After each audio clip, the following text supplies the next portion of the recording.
जीवन इतना आसान कहाँ था। एक के बाद एक नई मुसीबत ने जैसे उमा को तोड़ कर रख दिया। लेकिन ये भी तो सच है कि भगवान केवल गरीबों की ही परीक्षा लेता है। कौन जाने ये तकलीफ, कच्चे घर में मिट्टी के चूल्हे के धुएं की घुटन, घर की छत टपकने से घर के इर्द गिर्द भरे हुए पानी की बदबू, ऊपर से एक जवान और खूबसूरत बेटी। बड़ा मुश्किल होता है ये सब बर्दाश्त करना। लोगों की नजर खूनी भेड़ियों की तरह उमा और उसकी बेटी भव्या को ताकती हैं। भव्या, सिर पर दुपट्टा रख ले बेटी। कितनी बार कहा है कि बिना दुपट्टे के बाहर मत जाया कर। माँ, और मैंने भी तो कितनी बार कहा है कि मेरा दुपट्टा फटकर तार तार हो गया है। दूसरा दुपट्टा क्यों नहीं ला देती? उमा इसी बात से तो डरती थी कि कहीं भव्या नया दुपट्टा न मांग बैठे। लेकिन निगोड़ी जुबान बार बार फिसल जाती है और वह बार बार उसे दुपट्टा ओढ़ने की याद दिला देती। एक दिन उसने सोचा, आज क्यों ना मैं ये संदूक खोल कर देखूं। क्या पता इसमें ही मेरी कोई साड़ी या दुपट्टा पड़ा हो। उसमें उसे एक रेशमी साड़ी मिली। क्यों ना इसे फाड़ कर भव्या के एक दो दुपट्टे बना दूं। भव्या खुश हो जाएगी। वैसे भी इस रेशमी साड़ी का करना ही क्या है। जब पति ही नहीं रहे तो पति की निशानी कब तक संभाल कर रखूंगी। उमा ने उस साड़ी को फाड़ कर दो तीन दुपट्टे बना दिए और बोली, भव्या, जरा देखो तो ये दुपट्टे कैसे लग रहे हैं। अरे वाह माँ! ये दुपट्टे तो बहुत सुंदर लग रहे हैं। मैं अभी जस्सी चाची को दिखा कर आती हूँ। जस्सी वहां कब आकर खड़ी हो गई पता ही नहीं चला। जस्सी बोली, भव्या, इस दुपट्टे में तो तुम कितनी सुंदर लग रही हो कि कोई बिना दहेज ही तुम्हें ब्याह कर ले जाएगा। ऐसा कैसे होगा छोटी। एक तो बिना बाप और भाई की बेटी, ऊपर से ये टूटा फूटा घर देखकर लोग पलट कर भी नहीं देखते। इतने दिनों से परेशान हूँ। अगर इसकी शादी हो जाए तो मैं मुक्ति पाऊं। आप चिंता न करो जिज्जी, सब ठीक हो जाएगा। हमारी भव्या को देखना, एक दिन बहुत अच्छा घर मिलेगा। सुजीत एक रईस घर का अय्याश और बिगड़ा हुआ लड़का था। उसके पिता ने उसकी हरकतों से तंग आकर उसे जायदाद से बेदखल कर घर से बाहर निकाल दिया। सुजीत की मां क्रांति अपने घर से बेटे को जाते देख तड़प उठी और बोली, सुनो जी, मेरी आखिरी बार बात मान लो। इसे एक मौका और दे दो। अरे, तुम्हें क्या लगता है कि मैं इस नालायक से प्यार नहीं करता? लेकिन इसे सुधारने के लिए कोई ना कोई कदम उठाना जरूरी है। देखो, अगर ये किसी अच्छी लड़की से शादी करता है तो मैं अपनी सारी प्रॉपर्टी इसकी पत्नी के नाम कर दूंगा, लेकिन इसे फूटी कौड़ी भी नहीं दूंगा। ये सुनकर सुजीत को एक राह दिखाई दी। उसने सोचा, पत्नी के नाम प्रॉपर्टी रहेगी तो उसमें भी मेरा ही फायदा है। उसके बाद तो सब कुछ मेरा हो रहेगा। वह शिवलाल के पैर पकड़ते हुए बोला, पिताजी, पिताजी, मुझे एक मौका दे दीजिए। आप जैसा कहेंगे मैं वैसे ही करूंगा। कुछ दिनों बाद सुजीत को भव्या का रिश्ता आया। सुजीत ने तुरंत हाँ कर दी। उसे फर्क नहीं पड़ता कि लड़की कैसी है, लेकिन इस समय उसे एक लड़की चाहिए थी जिससे वह शादी कर सके। सुजीत और भव्या की शादी हो गई। भव्या के ससुराल आते ही उसकी ननद बोली, माँ, जब भैया को कोई नहीं सुधार पाया तो ये गरीब घर की बेटी क्या सुधारेगी? चुप करो रीमा। अभी दुल्हन को घर में 2 घंटे हुए नहीं कि तुम अनाप शनाप बोलने लगी। अगर उसने सुन लिया तो गजब हो जाएगा। रीमा ये सुनकर मुंह बनाकर अंदर चली गई। भव्या मन में बहुत से सपने लिए अपनी सुहाग की सेज पर बैठी हुई थी। रात के 12 बज गए, लेकिन सुजीत नहीं आया। शादी की थकान के कारण भव्या की आंख लग गई। अचानक से आहट हुई तो उसने देखा कि सुजीत शराब के नशे में लड़खड़ाता हुआ आया और पलंग पर धड़ाम से गिर पड़ा और कुछ ही देर में सो गया। वह उठी और सुजीत के जूते निकालकर उसे ठीक से लिटाया। भव्या की आंखें भर गईं। उसके तो सारे सपने टूट गए थे। सारी रात आंखों में गुजर गई। सुबह उसने क्रांति से पूछा, माँ जी, क्या सुजीत शराब पीते हैं? अरे नहीं बहू, हो सकता है शादी की खुशी में यार दोस्तों ने पिला दी हो। भव्या का मन थोड़ा हल्का हुआ कि हाँ, ऐसा भी तो हो सकता है। लेकिन अगले दिन फिर वही सब। 2 दिन बाद भव्या पग फेरे की रस्म के लिए मायके गई। वह अपनी माँ से बोली, माँ, सुजीत शराब पीते हैं, मुझे अब ससुराल नहीं जाना। भव्या, शादी के बाद ससुराल ही लड़की का घर होता है। अब वह जैसा भी है तुम्हारा पति है और पत्नी धर्म निभाना तुम्हारा कर्तव्य है। तुम अपने प्यार और बुद्धिमानी से उसे सुधारने की कोशिश करो ताकि तुम्हारे ससुराल वाले तुम पर गर्व करें कि एक गरीब घर की बेटी ने उनके बेटे को सुधार कर घर को स्वर्ग बना दिया। हाँ। भव्या ने माँ की बात गांठ बांध ली और सोच लिया कि अब सुजीत को हर कीमत पर सुधारना है।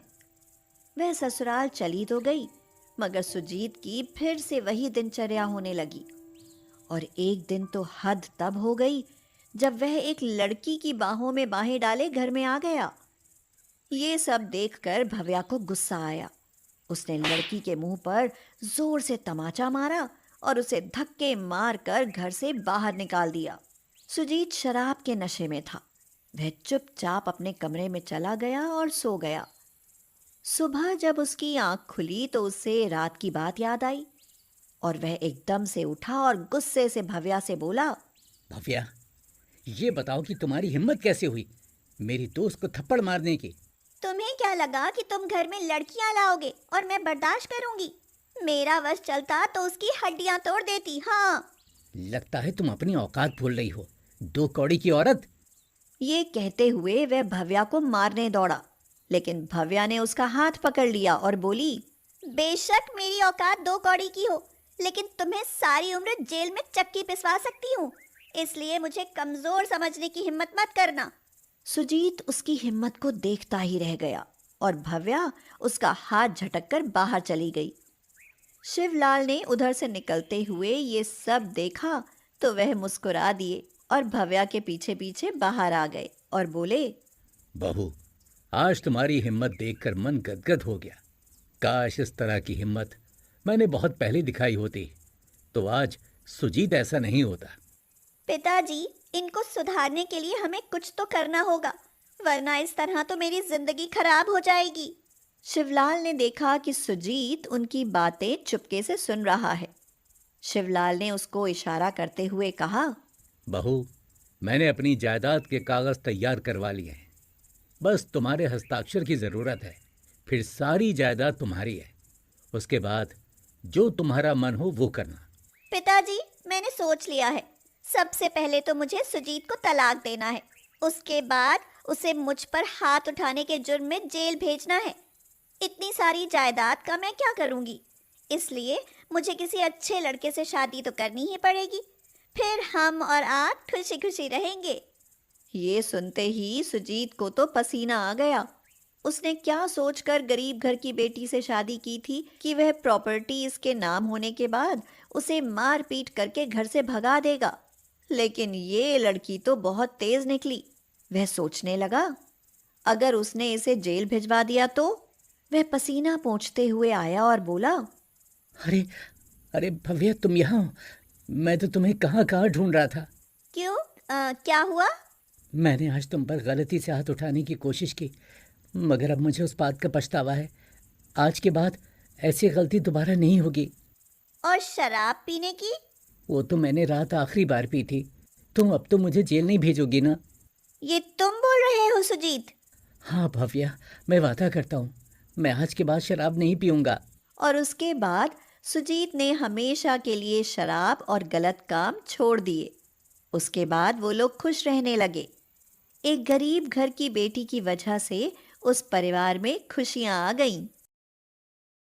सीमा, नीमा और गीता 3 बहनें थीं। तीनों बहनें बड़ी बातूनी थीं और साथ ही बहुत घमंडी भी थीं। उनके पड़ोस में 3 बांझ बहुएं अंजू, मंजू और संजू रहती थीं। एक दिन वे तीनों बहनें अंजू, मंजू और संजू का मजाक उड़ाते हुए कहती हैं, झूठ बोले कौआ काटे। एक बात बोलूं भाभी, आप तीनों तो सूखी बेल हैं। भला सूखी बेल पर भी कभी फल लगते हैं? सालों बाद भी बच्चा गोद में नहीं है। अब लगता नहीं कि तुम तीनों कभी गर्भवती भी हो पाओगी। बच्चा जन्ना तो तुम्हारी किस्मत में ही नहीं है। भगवान के लिए ऐसा मत बोलो। बांझ होने का दुख क्या होता है तुम क्या जानो, ये तो हम ही समझ सकती हैं। बच्चा पैदा करने का दम तो है नहीं, बस बहाने बनाती हो। देखना, इस जन्म में तो तुम तीनों कभी गर्भवती हो ही नहीं सकती। गीता यह कह रही होती है कि तभी तभी अंजू, मंजू और संजू की सास पद्मा आ जाती है। उनको बहुओं पर ताने कसते देख सास को ताव आ जाता है और वह तीनों बहनों से कहती हैं, मेरी बहुएं तो भले उम्र भर गर्भवती ना हो, पर भगवान करे तुम तीनों बहनें कुंवारी ही गर्भवती हो जाओ। तुम दिखाओ बच्चे पैदा करने का दम। झूठ बोले कौआ काटे। चाची, भगवान के चाहने से भी हम कुंवारी तो गर्भवती कभी ना हो सकती, पर शादी के बाद जरूर हो जाएंगी। हाँ, हम आपकी बहुओं की तरह बांझ थोड़ी ना हैं। चुप करो, मेरी बहुओं को बांझ कहा तो आज के बाद घर में ना घुसने दूंगी। हाँ। अरे चाची, इतना भी बुरा क्यों मानती हो? हम तो बस मजाक कर रही थी। झूठ बोले काला कौआ काटे। आखिर अंजू, मंजू और संजू भाभियां ही तो हैं हमारी, क्यों बहनों? उस दिन के बाद पद्मा को अपनी बहुओं का बांझपन श्राप सा महसूस होने लगता है और वह उनको गर्भवती देखने के लिए सब तरह के जुगाड़ बैठाने में जुट जाती है। इसी मकसद से एक दिन वह पहाड़ी वाले सिद्धू बाबा के पास जाती है और उन्हें अपनी बहुओं की समस्या बताते हुए कहती हैं, बस सिद्धू बाबा जी, मेरी बहुएं गर्भवती हो जाएं तो मैं गंगा नहाऊं। अरे सिद्ध हैं तभी तो सिद्धू हैं हम। ऐसा भभूत देंगे कि गजब हो जावेगा। बांझपन छू छू छू मंतर हो कही के भाग जावेगा। बात कुछ भेजे में घुसी नहीं बाबा। अरे नहीं घुसी तो घुसाई लो ना। ये बाबा भभूत का 3 पुड़िया लो और तीनों को ताजा दूध मां एक एक पुड़िया घोल कर पिलाए दो। चमत्कार हो जाएगा। यह सुनकर पद्मा की खुशी का ठिकाना नहीं रहता। वह खुशी खुशी घर आती है और अपनी तीनों बहुओं को एक एक पुड़िया देकर उसे दूध में घोलकर पीने की बात कहती है। मगर जैसे ही उसकी बहुएं दूध में पुड़िया घोलती हैं, उनके पति आ जाते हैं और वे दूध के गिलास वहीं छोड़ उनको खाना देने में लग जाती हैं। बदकिस्मती से उसी समय सीमा, नीमा और गीता भी उनके घर आ जाती हैं। दूध के गिलास देख उन तीनों का मन ललचा जाता है। झूठ बोले कौआ काटे। हम 3 बहनों के लिए दूध के 3 गिलास, तो फिर सोचना क्या, चलो पी लेते हैं। यह कहकर वे तीनों बहनें एक एक गिलास उठाकर झट से दूध को गटक जाती हैं। यह देख अंजू, मंजू और संजू तीनों हैरान रह जाती हैं। माँ जी, वो पुड़िया वाला दूध तो वो तीनों बहनें गटक गईं। कौन तीनों? वही सीमा, नीमा और गीता। सत्यानाश! गांव भर में कुंवारी पेट दिखाएंगी तो किसे शर्म ना आएगी? क्या हुआ माँ जी? हुआ तेरा सिर। बाबा की पुड़िया पीकर गर्भवती तुम्हें होना था और हो गई वो तीनों बहनें। अब तो भगवान ही बचाए। कुछ दिन बाद सचमुच ही सीमा, नीमा और गीता गर्भवती हो जाती हैं और उनका पेट बढ़ने लगता है। यह देख गांव वाले उनके चरित्र पर सवाल करने लगते हैं। घोर कलयुग आ गया, अब तो कुंवारी लड़कियां भी गर्भवती होने लगी। एक बहन होती तो भी कुछ समझ आता, यहाँ तो तीनों की तीनों बहन गर्भवती हैं। थू है इन पर, थू। सीमा, नीमा और गीता का भाई अरुण उन तीनों पर बहुत भरोसा करता था, पर उनके गर्भवती होने पर उसका अपनी बहनों की तरफ से भरोसा टूट जाता है और वो कहता है, मैंने तुम तीनों का रिश्ता तय तो कर ही रखा था, क्या कुछ दिन और नहीं रुक सकती थी? कुंवारी ही गर्भवती होना जरूरी था क्या? झूठ बोले कौआ काटे।